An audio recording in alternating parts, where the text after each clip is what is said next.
Buenas, soy Vigex y este es mi vídeo de presentación para YouTube. Subiré muchas clases de vídeos muy variados. Si les gusta denle like y favoritos, y compartanlos con sus amigos, se los agradecería mucho. Sin más que decir, los dejo con el vídeo. La maldición de Carmen Winstead. Finalizada la hora del almuerzo escolar, la maestra les comunicó a los alumnos que la junta directiva había planificado un simulacro de incendio en el que todos debían participar. Poco después sonó la alarma y los alumnos salieron para reunirse en el patio. Era un día caluroso, con el cielo despejado y un sol que hacía arder la piel, llenando las frentes de los estudiantes con pequeñas gotas de sudor.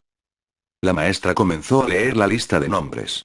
Todos alzaban la mano y decían presente de forma mecánica, consumidos por el aburrimiento. Sin embargo, una chica de un grupo de 5 amigas se fijó en el hecho de que Carmen, una compañera de clase, estaba de pie junto a la alcantarilla, a la que le faltaba la tapa desde hacía semanas, y aún faltaba bastante para que la maestra leyera su nombre. Sus ojos brillaron. Carmen estaba entre las últimas de la larga lista organizada en orden alfabético. ¿Qué pasaría cuando la llamen si caía en la alcantarilla?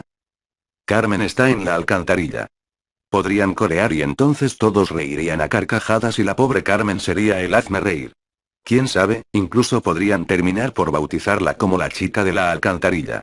La oportunidad de romper el aburrimiento y hacer historia era perfecta, así que les comunicó discretamente la idea a sus 4 amigas y todas empezaron a agolparse en torno a Carmen, fingiendo torpeza para empujarla y hacerla caer sin que aquello pareciese premeditado. La maniobra fue perfecta. Carmen apenas emitió sonidos de queja mientras la hacían caer y, cuando dijeron su nombre, las 5 chicas empezaron a gritar. Ella está en la alcantarilla, ella está en la alcantarilla. Un mar de carcajadas se desató, pero las risas empezaron a silenciarse cuando la maestra se acercó a ver y, antes de que emitiera palabra alguna, se giró y miró a todos con una mueca impregnada de angustia y terror. La situación no inspiraba risa alguna. Carmen había caído de cabeza en el hueco y al aterrizar su cabeza se había torcido hacia un lado en una posición totalmente imposible, su cara casi sin piel después de haberse raspado contra las paredes de la alcantarilla en la caída y una mueca espantosa como si hubiera tratado de gritar y no hubiese tenido el tiempo suficiente.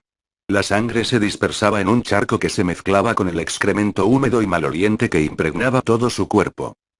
Las 5 chicas se acercaron a ver. Una lágrima asomó tímidamente en la mejilla de la autora de la broma mientras sus ojos atónitos contemplaban como una gorda cucaracha yacía sobre lo que alguna vez fue el rostro de Carmen, moviendo sus antenas como para ver si todo estaba bien. Pero nada estaba bien, y ella y cada una de sus amigas se sintieron como uno de esos repulsivos insectos cuando la policía vino y determinó que Carmen tenía el cuello roto y estaba muerta. Según dijeron, al caer Carmen se golpeó con las escaleras metálicas, de tal forma que perdió la cara y después se rompió el cuello al estrellarse contra el cemento. Minutos después se llevaron el cadáver de Carmen, acompañado por una procesión de moscas cuyos zumbidos eran casi el único ruido en medio del fúnebre silencio. Ese día hubo un interrogatorio después de clases. Todos debían ir. En el interrogatorio las 5 chicas dijeron que fue un accidente y que ellas fueron testigos. La policía les creyó y el caso de Carmen Winstead se cerró, pero algo aún más siniestro había comenzado. Meses después, compañeros de clase de la fallecida Carmen empezaron a recibir correos electrónicos que se titulaban La empujaron y afirmaban que a Carmen la habían empujado, que su muerte no era un accidente.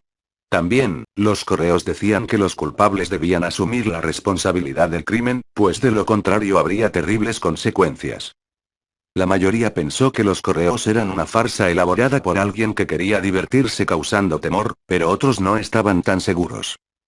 Transcurridos unos pocos días tras la cadena de correos, la chica que ideó el plan para ridiculizar a Carmen estaba bañándose cuando de pronto oyó una extraña risa. Cerró el grifo para oír mejor. La risa parecía venir del interior de la ducha. ¿Acaso se estaba volviendo loca? Aterrada, se secó rápidamente, se vistió, se despidió de su madre nerviosamente y se fue a dormir más temprano que de costumbre. 5 horas después su madre se despertó al oír un portazo en la puerta de entrada. Su hija no estaba en la habitación ni en lugar alguno de la casa. Llamó a la policía, pero los agentes poco podían hacer al respecto, ya que no se podía interponer una denuncia en personas desaparecidas hasta que transcurrieran 48 horas. Aún así prometieron a la desconsolada madre patrullar las calles cercanas para buscar a su hija. La búsqueda de familiares y amigos tampoco tuvo éxito y la chica no apareció aquella noche.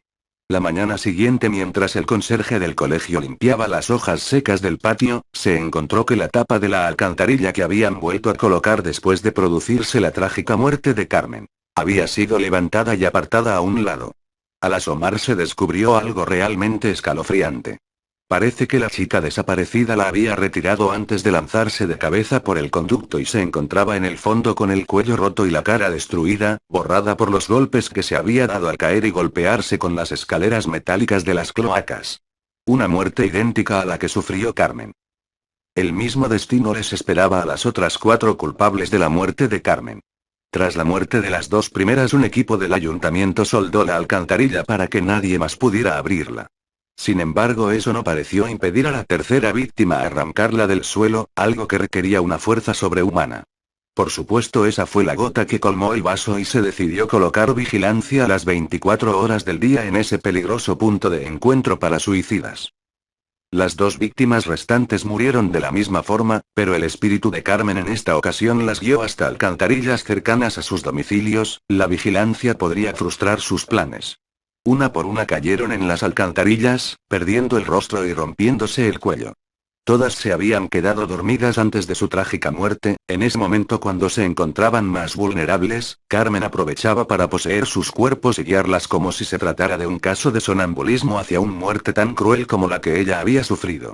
Un destino cruel porque podían sentir todo lo que ocurría pero no tenían control sobre su cuerpo.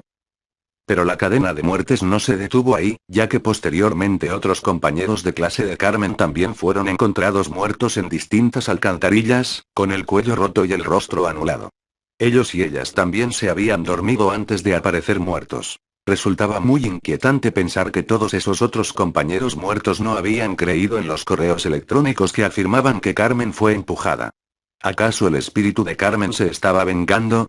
¿Podría eso explicar muertes tan extrañas en las que no se entendía cómo diablos los cuerpos habían ido a parar a la alcantarilla sin que nadie advirtiese con claridad el rumbo que las víctimas tomaban antes de ser asesinadas?